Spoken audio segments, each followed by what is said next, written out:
I am in the midst of an empty nest. My last two children have gone off to college, and my wife and I have actually moved from Virginia to Florida because on the upside, we're free to move to a new place and begin new work in ministry.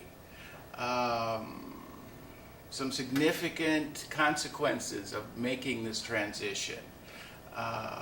First of all, your marriage.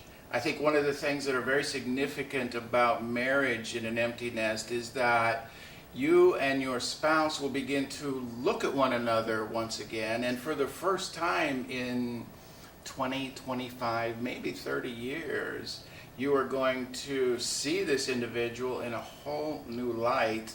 And sometimes the lights that get trained on you both are harsh and bright and unattractive. Okay, this person that you married is no longer the person that you are living with 30 to 40 years down the line. So there are some significant marital transitions that you need to be able to address and honestly look at, maybe even engage in some counseling around, because clearly the statistics show that divorce is not uncommon during the empty nest transition for many boomer couples. Let's avoid that.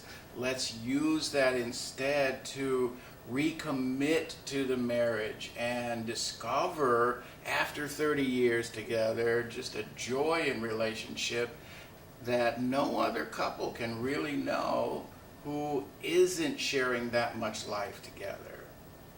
Are you ready to give your children up? A lot of people hold on to their children and in fact tend to make them pawns or vassals of the family because they're afraid of this empty nest transition.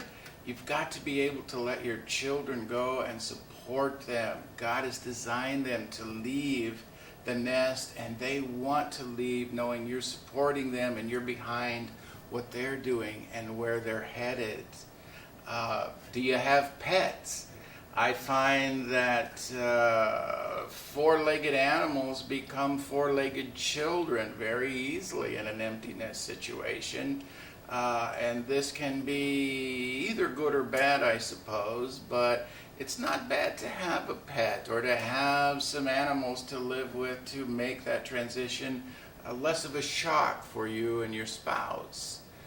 There are financial consequences, usually good ones. Our food costs have gone way down, but since we're still paying insurances of various kinds for our kids, our insurance costs have gone way up.